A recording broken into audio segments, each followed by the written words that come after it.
la manière dont on va se conseiller les uns les autres, la manière dont on va se considérer les uns les autres, va énormément dépendre de notre vision du monde. Alors, je vais prendre le temps maintenant de présenter ce que c'est la vision du monde, un survol assez rapide, mais pour qu'on ait bien en tête qu'est-ce que c'est une vision du monde. Et puis, on verra par la suite que c'est souvent une question de vision du monde. Dans quelle vision du monde, à partir de quelle vision du monde est-ce que je conseille? Et puis, ça, la manière dont je vais réagir, la manière dont je vais, ce que je vais dire, la manière dont je vais considérer les actions, les désirs, les pensées d'une personne, ma manière de les considérer, et puis d'y réagir, est totalement liée à la vision du monde au sein de laquelle je procède. Donc, une vision du monde ou une philosophie. On verra que la vision du monde et la philosophie, c'est synonyme. On verra la distinction ou la différence entre les deux. Vision du monde, il y a 5 angles, d'accord? On va avoir 5 manières différentes de définir ce que c'est une vision du monde. Premièrement, la vision du monde, c'est le cœur de la culture, d'accord? On peut voir la culture comme un oignon avec différentes couches. Les cultures humaines. Hein. Donc, par exemple, le truc le plus visible dans une culture, c'est les coutumes et l'environnement. En Suisse, on s'offre des cadeaux de Noël, il y a des discothèques. En Inde, il y a des temples, par exemple.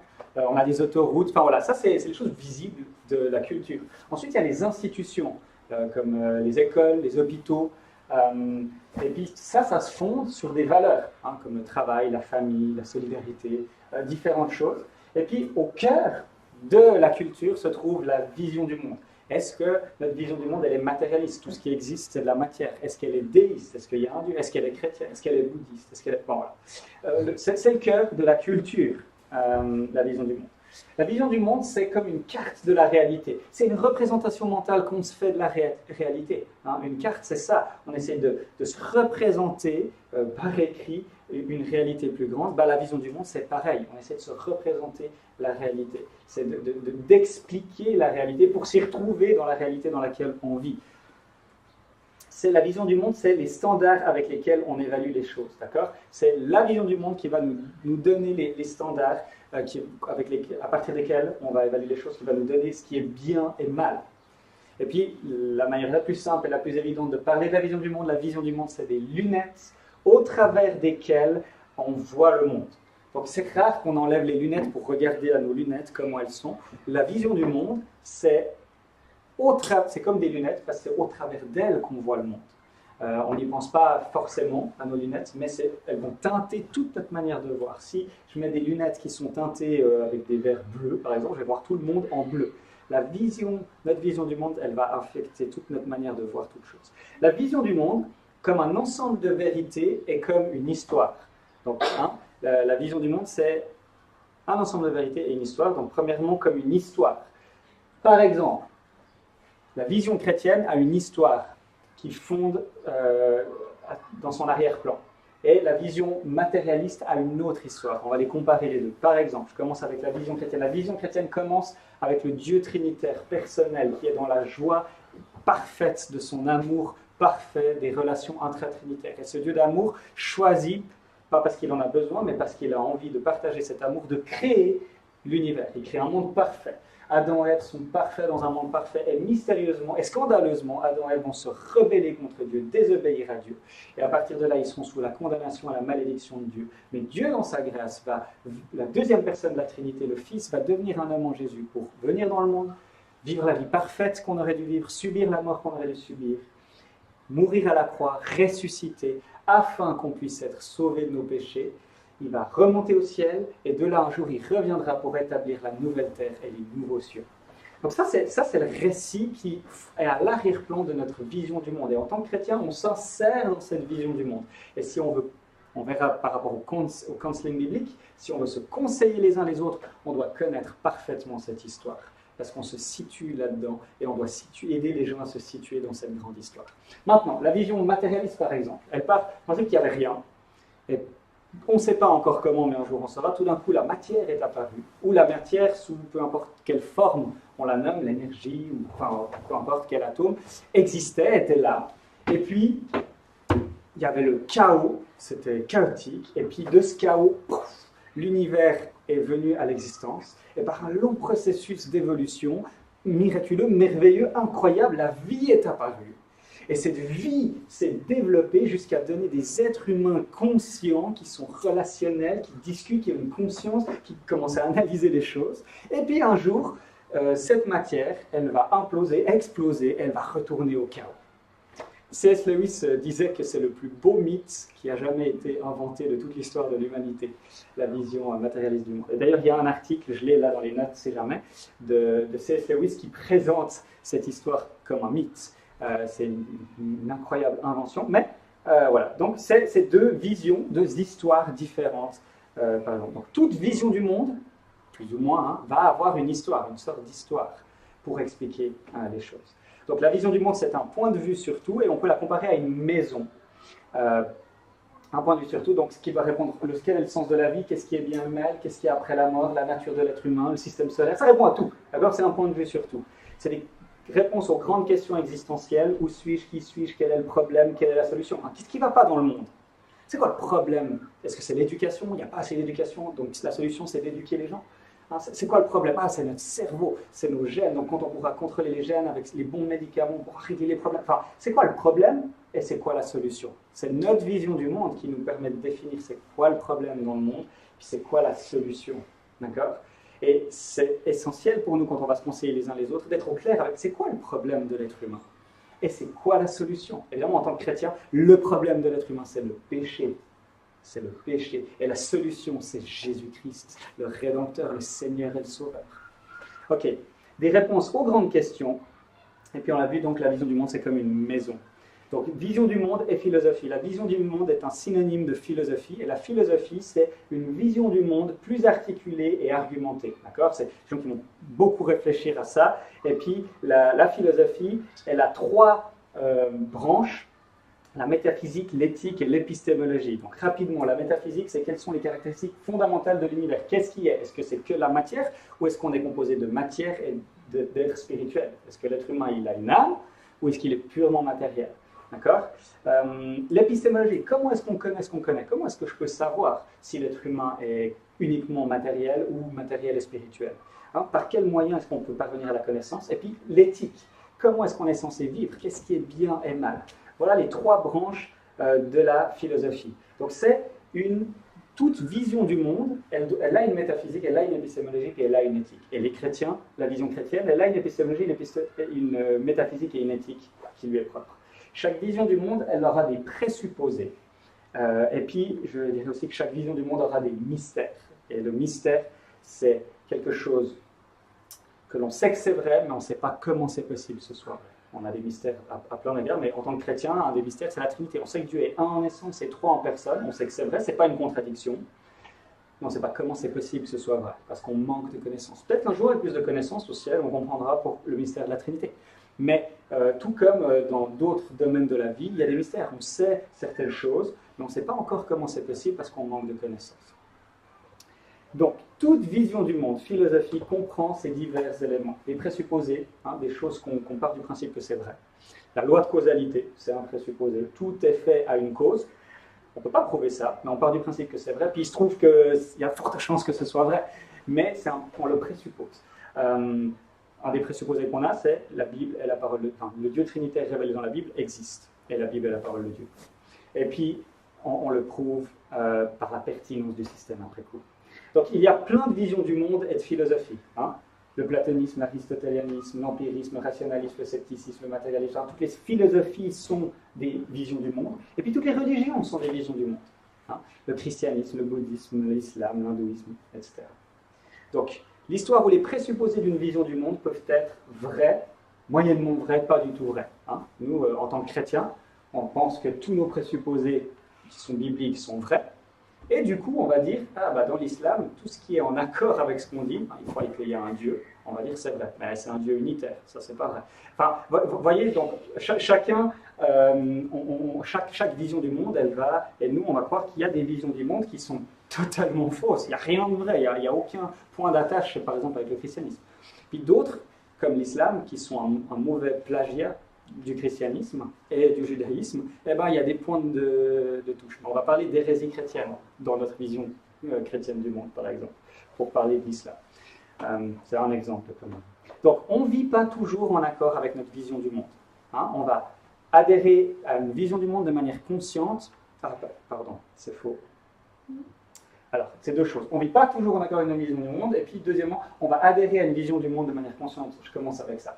On va adhérer à une vision du monde de manière consciente ou inconsciente. On n'est pas toujours conscient de notre vision du monde.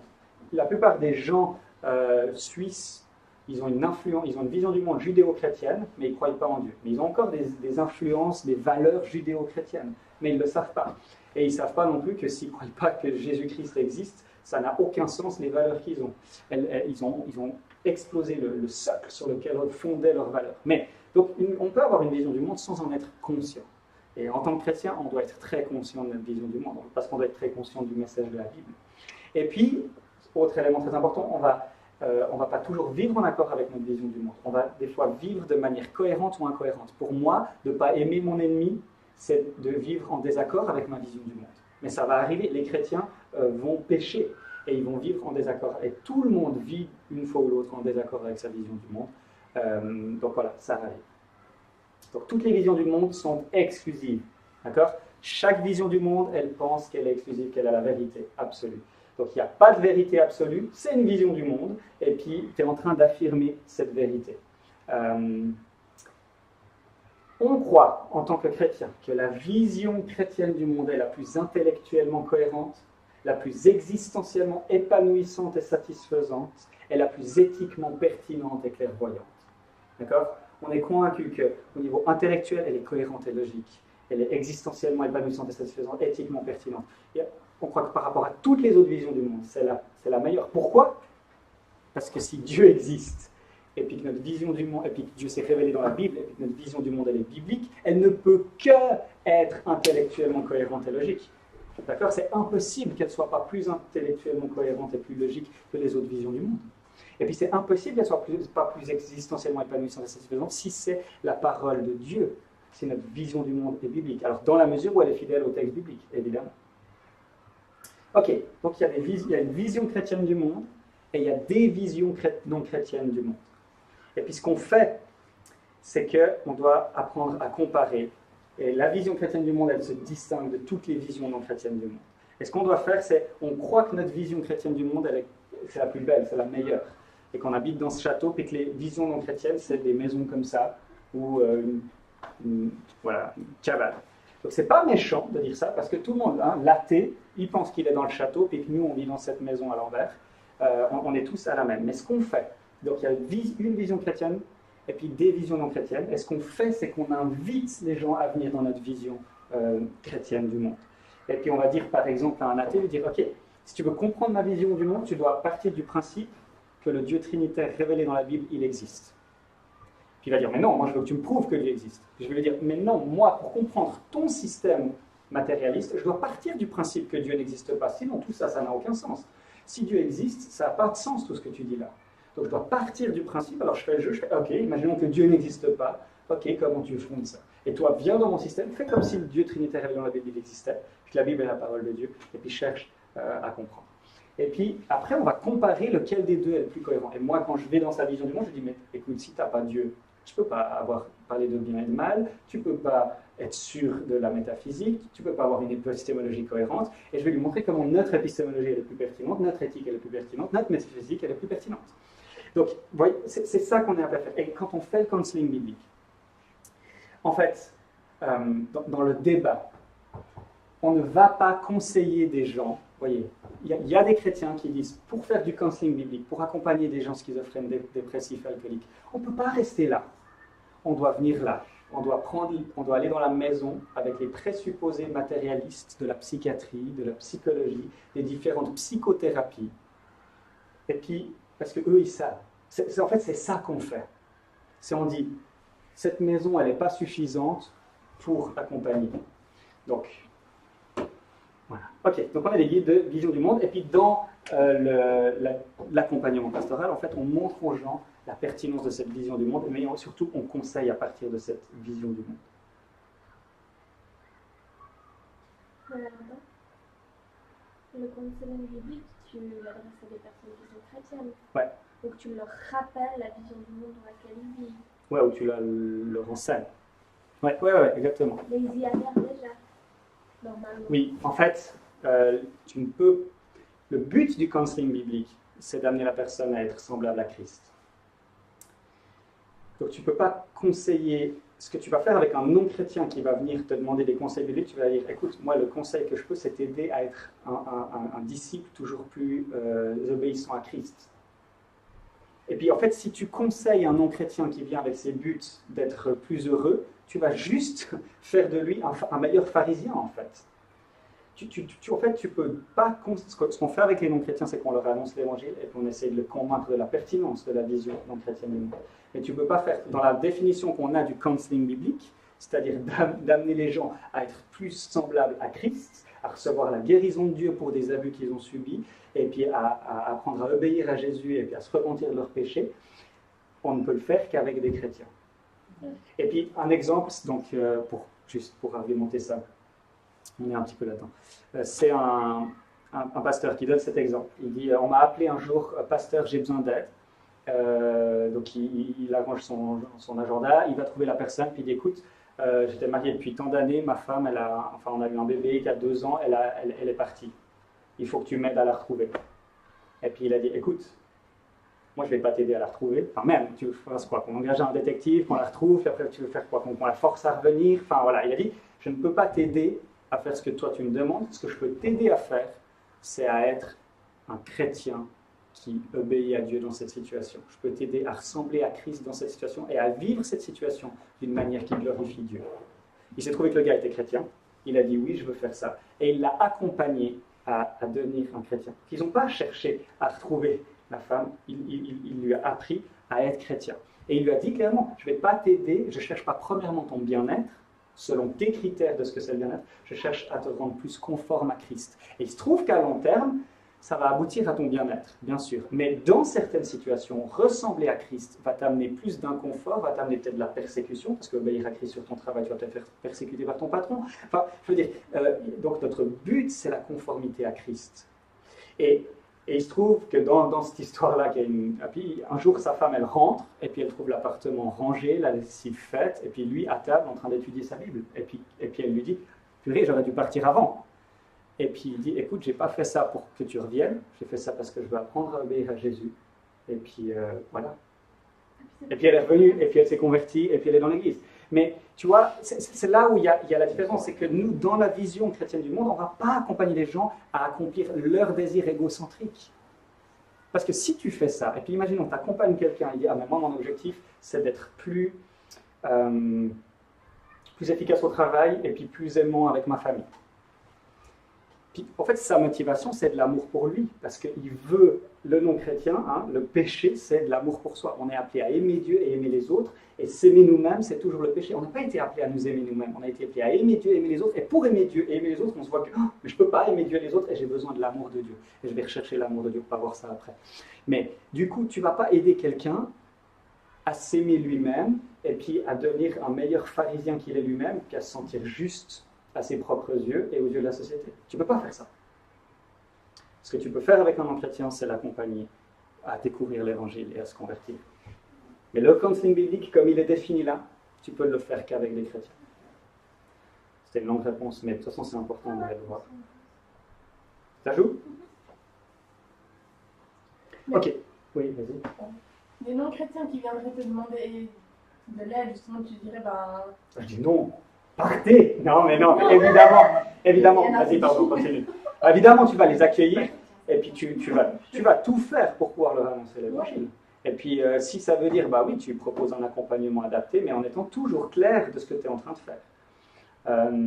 Et puis, même en tant que pasteur, on est clair de qu'est-ce qu'on fait en tant que pasteur. C'est du counseling biblique que je fais pas du coaching, je ne fais pas de la psychologie, je fais pas... Et ça, on doit être clair avec tout le monde. Maintenant, c'est sûr, avec des non-chrétiens, tu vas les accueillir. C'est génial s'il y a des non-chrétiens qui viennent te demander du counseling. Mais ce sera de l'évangélisation. Mais c'est juste lamentablement parce que, comme tu disais, on leur fait découvrir notre vision du monde. On n'en porte pas une. C'est pour ça que c'était pas hyper clair. Ouais, tu as raison. Ok, oui. Et puis ce que je voulais dire, c'est que donc là, je m'adressais à des non-chrétiens, effectivement. Ouais, c'est juste. Donc, effectivement, on ne va pas lui faire découvrir. Pardon, tout ce que j'ai dit sur la vision du monde, c'est nous en tant que conseillers, nous en tant que chrétiens qui allons conseiller d'autres chrétiens. C'est à la lumière de cette vision du monde, et on ne peut pas aller dans la vision non chrétienne du monde pour prendre les présupposés non chrétiens pour faire du concile, puis mettre un petit vernis de christianisme avec un verset par-ci par-là. Donc, tout ce que nous disons et tout ce que nous faisons est influencé par notre vision du monde. Donc, on interprète tout à la lumière de la vision du monde. Et ça, c'est une vérité vraiment essentielle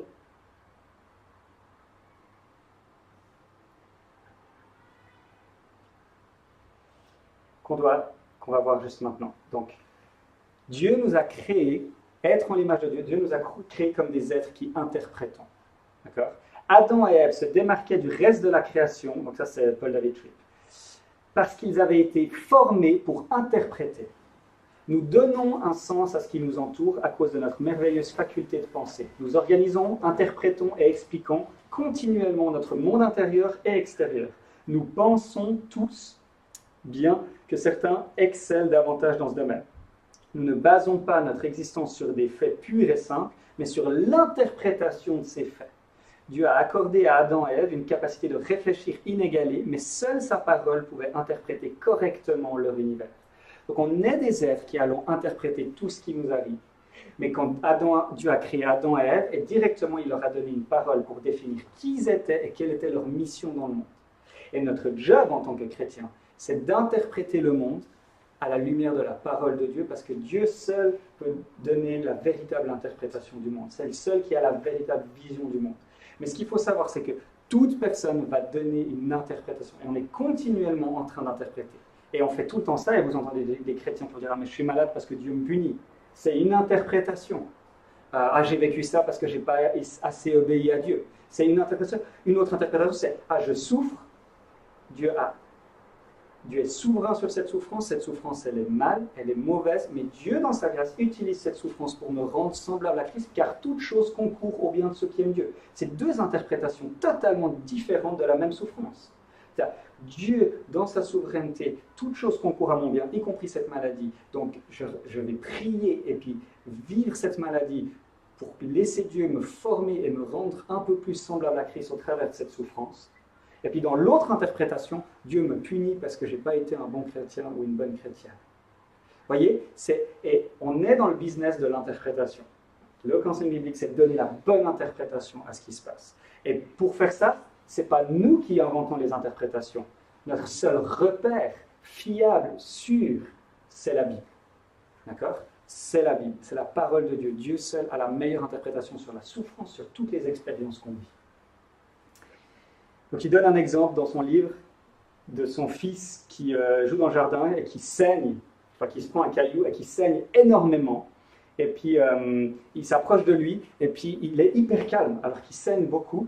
Et puis il répète les mots suivants. Heureusement que mon papa est un docteur, heureusement que mon papa est un docteur, heureusement que mon papa est un docteur. Et en fait, lui, il n'est pas du tout un docteur, mais il s'est marqué docteur parce qu'il a un doctorat. Et puis il fait du counseling biblique, puis il y a souvent des gens qui viennent le voir à la maison. Et puis du coup, l'enfant, il avait cru que son papa était un médecin. Et puis il est là, heureusement que mon papa est un médecin, heureusement. Et puis il dit, en fait, ça a influencé ses émotions, cette croyance qu'il était un médecin. Donc il a évalué le danger en se fondant sur une supposition et il n'a pas ressenti de peur. Il s'est dit, de toute façon, mon papa, il saura quoi faire. Deuxièmement, son interprétation de la vie a défini son identité. Il était, ou il croyait être, le fils d'un médecin professionnel compétent. D'accord ? Ensuite, troisièmement, cette interprétation a déterminé sa vision des autres. Il m'accordait une confiance sans limite et ainsi n'était nullement fâché contre son frère Ethan puisqu'il recevait les soins appropriés. D'accord ? L'interprétation qu'on a d'une situation va influencer nos émotions, notre identité, et puis notre vision des autres. Et puis, quatrièmement, sa pensée, on agit sur sa manière d'envisager la solution. Papa allait simplement s'occuper du problème. D'accord ? Donc ça va changer notre manière de comment les choses vont se régler, notre interprétation. Et puis enfin, les croyances naïves concernant la réalité influencent l'application d'éventuels conseils. Hein, en fonction de ce que je crois, je vais suivre ou non certains conseils. Vous voyez comment la vision du monde, c'est une interprétation de la réalité. D'accord ? La vision du monde, elle est essentielle dans le counseling, dans comment on va se conseiller les uns les autres.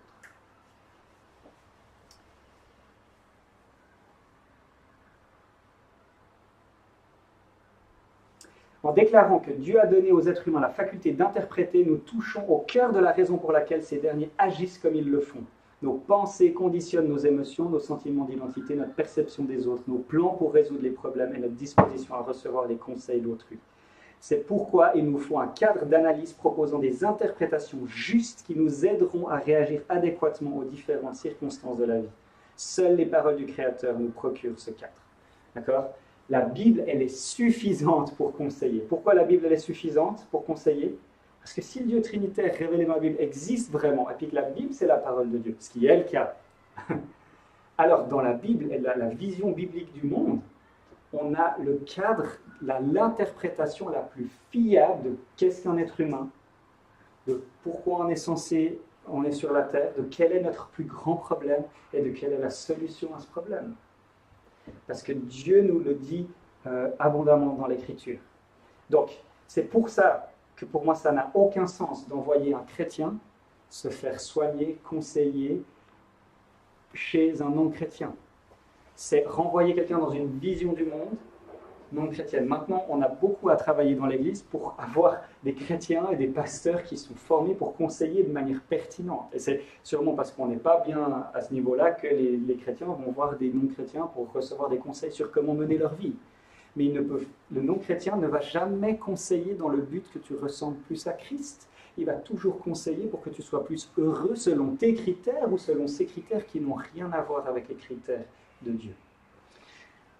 Je vous lis cette citation de Dietrich Bonhoeffer, puis on va arrêter là. Le psychologue, à l'apogée de son art, ou l'habile observateur de la nature humaine, connaît infiniment moins bien le cœur humain que le simple chrétien vivant à l'ombre de la croix de Jésus.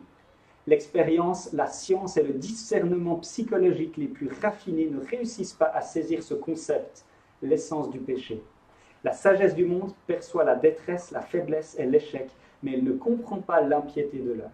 Par conséquent, elle ne sait pas que le péché seul le détruit et que sa guérison s'effectue uniquement grâce au pardon. Vous voyez comme c'est intéressant. La sagesse du monde perçoit la détresse, la faiblesse et l'échec, mais elle ne comprend pas la rébellion contre Dieu, l'impiété de l'homme. À la racine de tous nos problèmes, c'est cet amour pour nous qui devrait normalement qui ne devrait pas être là, c'est cet égoïsme, cet égocentrisme, ce désir d'être heureux selon nos critères. Et la solution, c'est d'apprendre à aimer Dieu et aimer notre prochain parce qu'on est aimé en Christ. Le non-chrétien ne peut pas comprendre ça. Il peut bien voir la détresse, les angoisses, définir de manière très technique et précise le malheur et la misère de l'être humain, mais jamais il aura la bonne interprétation de pourquoi il est dans ce malheur et jamais il aura la bonne thérapie. Par conséquent, elle ne sait pas que le péché seul le détruit et que sa guérison s'effectue uniquement grâce au pardon. Le chrétien, quant à lui, possède cette connaissance. En présence du psychiatre, je ne suis qu'un homme malade. Devant mon frère chrétien, je me permets d'être un pécheur. Le psychiatre sonde d'abord mon cœur, mais ne parvient jamais à en sonder les profondeurs. Quand je m'approche de lui, mon frère chrétien comprend. Voilà un pécheur comme moi, se dit-il, un homme impie qui veut confesser son péché et aspire à recevoir le pardon de Dieu. En m'examinant, le psychiatre ne tient aucun compte de l'existence de Dieu. Mon frère me considère tel que je suis devant un Dieu qui juge et fait grâce par la croix de Jésus-Christ. C'est excellent. Ça fonde notre accompagnement. Et un truc qui est génial que Bonhoeffer il dit là, c'est un pécheur comme moi. On n'est pas des experts.